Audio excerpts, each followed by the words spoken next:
ones, this is Solaria Delfini with a new series. This came together through the Astral body checkup that I now regularly do. And I've received many questions about what spider beings are, what exactly are these individual points that I found, snake beings and so on. And I've already mentioned a lot in other videos, but now I just want to analyze a few important entities individually. And the title for this entire series is They Are Among Us, covering different alien races, various entities and possessions, life forms, however we choose to label them. In most cases, these are typically animal forms that operate within the human body through the human ego and cerebellum, essentially keeping people trapped in the matrix, which was and is the goal of these different alien races.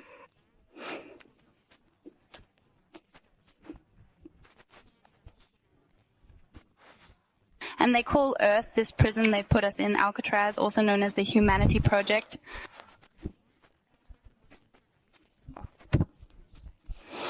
Today and now, I'll try to keep it brief. I will talk about spider beings.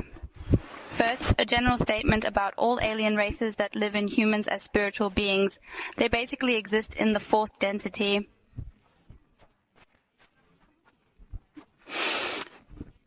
There are incredibly many more dimensions and frequencies, way down, middle, and up, and so on. And there are also some in the 5th, 6th, 7th, and further densities. So they can even be like Reiki energy in the 21st dimension or something. So dimensions don't necessarily mean better or worse, but simply different frequency fields from which they operate. Like the Arcturians from the 21st dimension and so on. Yeah, and beforehand, how do I recognize them or notice that my counterpart is equipped with something strange? And you can assume that 95% of humanity carries something within them, especially when they are no longer fully connected to their heart. Such things linger longer. In the short term, many have it, but when it becomes long-term and turns into a character trait or an entire life of a person who is then only guided by these animals or entities, these aliens, then one should take a closer look. And that's why the most important thing when you meet a person is to pay attention to your first feeling. The very first feeling is usually also the last real one we have. The very first feeling about a person tells you everything. Usually only for a very brief moment, because as soon as you're in conversation or contact with this being, you have to imagine you're exchanging frequencies, tones, and so on, so that it gets mixed, and with every minute, with every word, you get a different picture of this person.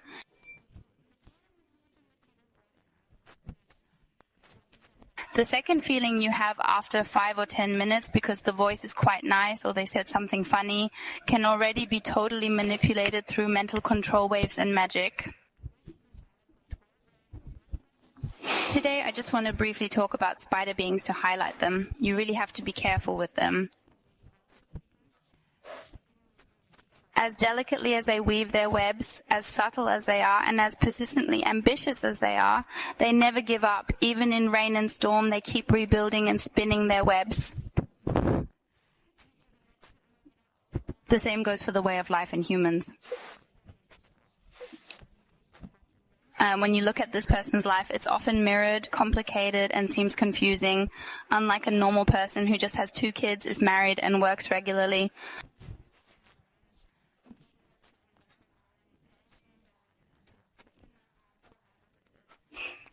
They're definitely not spider beings, just pretty normal. But when it's confusing, complicated, and there's no system, we can assume spider beings, because they, for example. Let's also look into the houses. We just have healthy houses.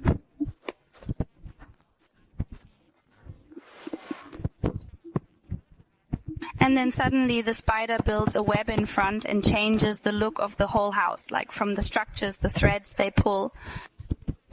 And these are like little mirror windows, also portals. Spider webs are indeed portals, and that's how you can imagine it astrally with spider beings. I can't explain it any better. They definitely complicate things and can speak very tactfully. They take their time weaving the web. They weave threads into the conversation. They wrap you up, inserting something when your heart is open, knowing exactly what you're open to. And then they insert a tentacle with the web, leaving it loose. And over the next days, they just need to stick it on, tap it, and the thread is spun.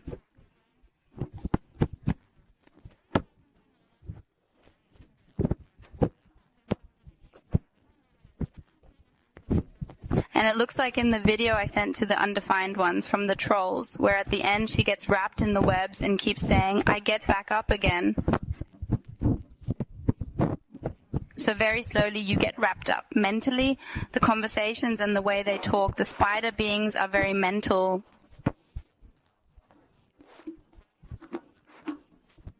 They can coo with an angelic voice, say something nice, but watch the facial expressions and gestures. They often look like ghosts, like death.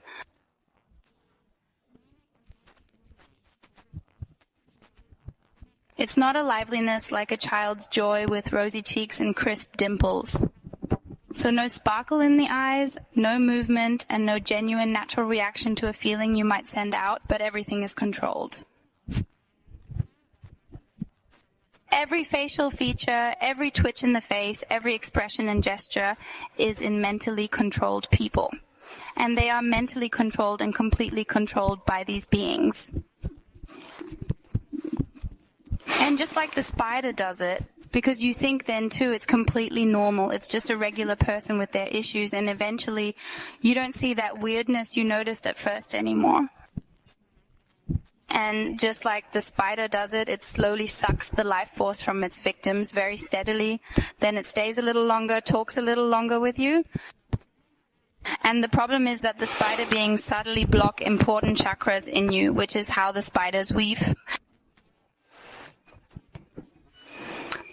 And the result is you notice that in your life you slowly, very slowly get nowhere. Your energy drains away. You can't manage to get through the things you used to do in a normal workday, because even if there's just one contact with this spider being via phone, where you answer just one thing a day, it drains as much energy as if you'd been texting with a spider all day. You work like crazy and still nothing moves forward. You just can't move forward because you're already stuck in the web, and you're elegantly and unnoticed wrapped around the spider's finger systematically.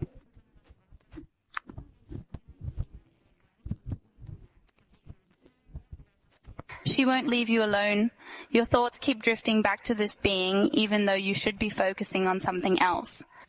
And there are many more identifying features, but I want to focus on one main feature I've seen in all spider beings, and there are some peculiarities, but this is a real classic.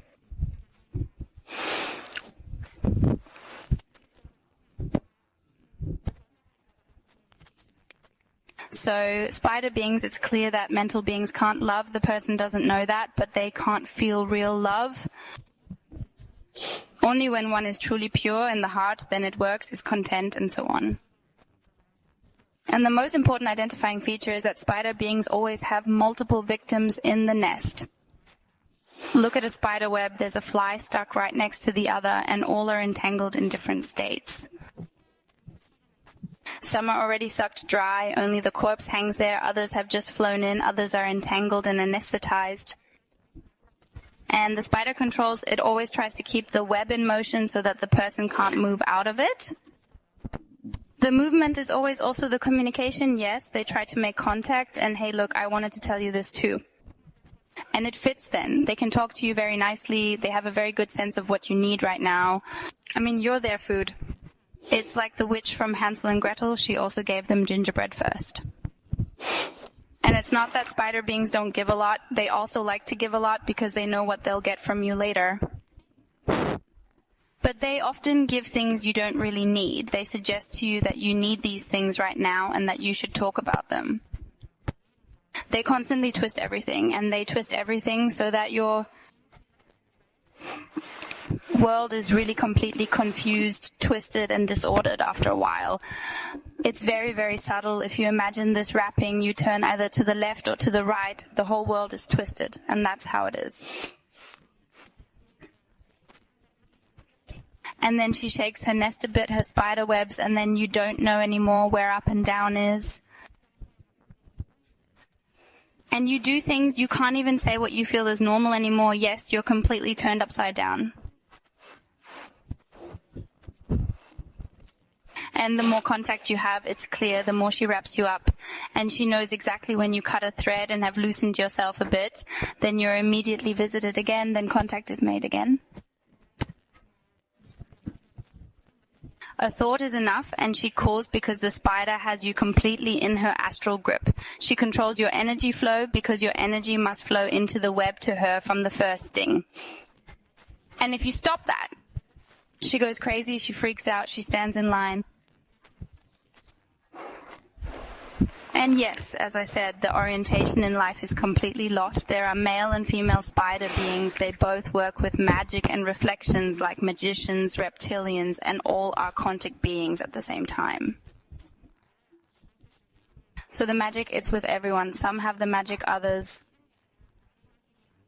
And what I now briefly mention, I'll call it an example, a classic physical example of a healer who was always with me, 10 years ago at the seminar. 40, 50 people were there. And we had an introduction round, and a couple comes in, he with his chest out, open shirt, hair loose in the wind, smiling like the emperor, like the king himself, and comes in and grins at all the women, happy that so many women were at the 10 food seminars. And behind him walks a small, slightly head down, hunched, very sickly and frail, almost starved and not glowing at all. Like Gollum from Harry Potter. Anyway, that was his wife, who then came in at his side, and they both sat down, and at some point it was the introduction round, and he said in a calm, beautiful, deep, gruff voice, "I'm the healer so-and-so, and I'm here to study. My incarnation task is to study women, and we have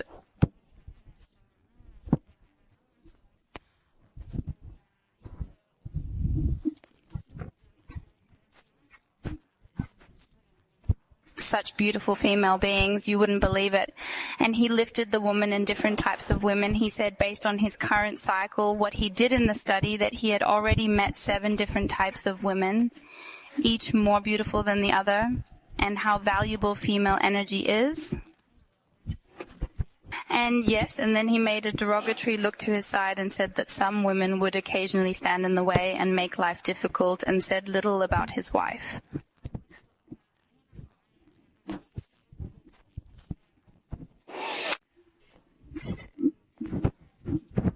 And yes, he also said that he was very disappointed with his less spiritual wife. That was his main task at his side. She still had a lot to learn. And he looked at her again and again, teacher-like, from top to bottom, and she nodded always, and yes, yes, and I'm ready, I'm willing to follow you, my dear husband, all the time. And then I asked her what her main issue was and why he said she wasn't spiritual. And then she broke into tears and said in the introduction round, "Yes, it's so bad with me." Kept hitting her head lightly. "It's so bad with me. I'm so terribly jealous of his work and his success and his fame and his women." And I'm like, wait, jealous? Yes, I just can't stand it when he's out with the women for hours and then weekends too. They just take up all the space. I understand that too. And he also has to write a lot, because when he's been with a woman for a long time, he has to write about it in a book for weeks later. And yes, and I just can't. So I find the days when he has like 5+1 with her particularly bad. And then I'm especially jealous. And I look at her and I'm like, actually, that's normal, right? I mean, it would be a reason to break up. And she says no. And then he always says, no, that's the point. She just doesn't respect my work. She doesn't accept it. I need this. To fully study a woman, I have to perform this act to complete my study.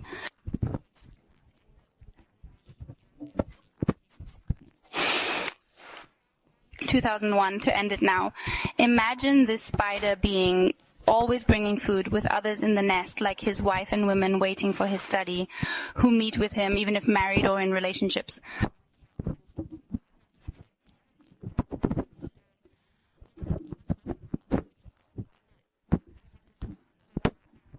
But we're spiritual, so it's okay to be with someone else. That's just part of it. You just have to learn to deal with it. That, for example, would be a classic experience with an inner being. Yeah, folks, really believe me, I'm not talking nonsense. I see these people running around on the street, it's like that, and they have a really good net with them. That one had a woman's tail at the seminar. During the break, all the women pounced on him. I know that such things only work with magic. Yeah, and that's what I said. And we don't need to discuss it, that the woman was completely normal and her mind is disturbed, simply possessed, heavily possessed by the darkest beings that caught up with him through some ritual, or that he absorbed from past lives. And they carefully bring their victims into the nest one by one. And nest can also mean environment, house, or something like that. Yeah, they are mentally very strong and talk endlessly, always managing to plant doubts in your natural feelings and emotions. And they naturally worry all the time about your well-being. That's always the most important thing. You always get the feeling that someone is taking care of you. And they do take care of their victims. After all, you're at the center in the web. You're supposed to feel it too. They sometimes speak such truths that you reach out and gain trust and a feeling and empathy for these spider webs.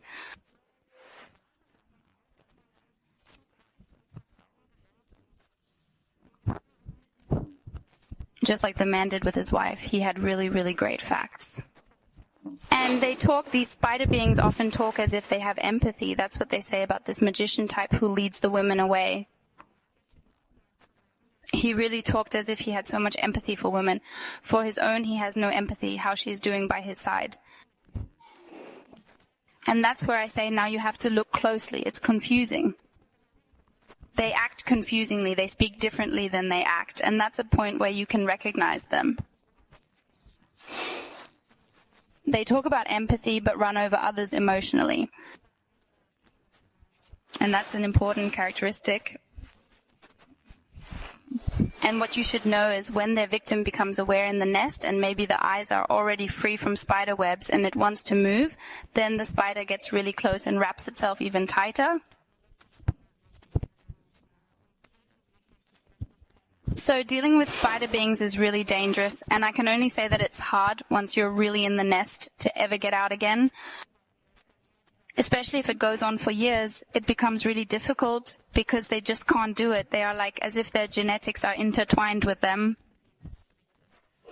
So the identifying features are not just gatherings of men or women around them, but generally collections of energy fields.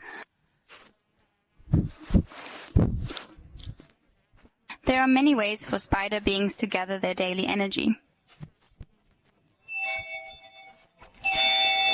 Yeah, so the fact is, you always stumble over the emotionless, unsentimental, empathy-less actions of these spiders, even though they tell you they really feel a lot of understanding and love for everyone else.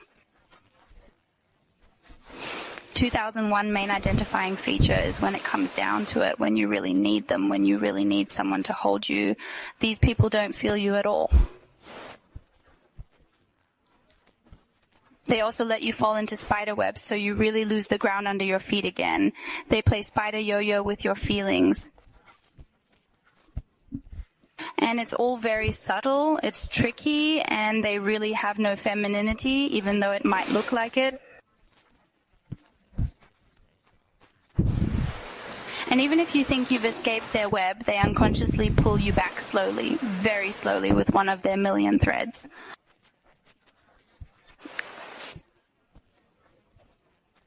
And especially if you've been involved with them for a long time, living together and also in a house, makes it almost impossible to separate from this spider because many portals are open at the same time. She is connected with all the spider spirits with spiders, and there are incredibly many webs that are then spread out as security. And it's important, if you really want to get away from such a spider, it can't be done in a rush.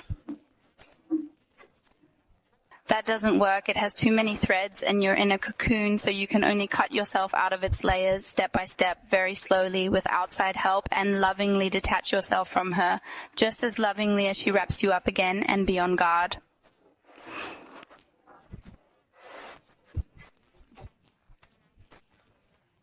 because this person often works through other spiders, which she sends to you to weave her webs and anchors again.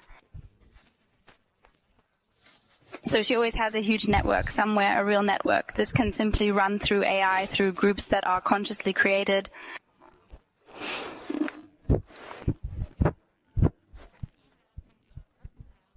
But as I said, they're not really empathetic, can't really help but distort the energy all the time. This is a very important point. Okay, then I hope you can take a look inside yourself, stay a bit awake, and check everything again. And of course, this must also be resolved with spiritual national help or other means to ensure that you are always with yourself, with your feeling that you are right, and that you look forward and not back.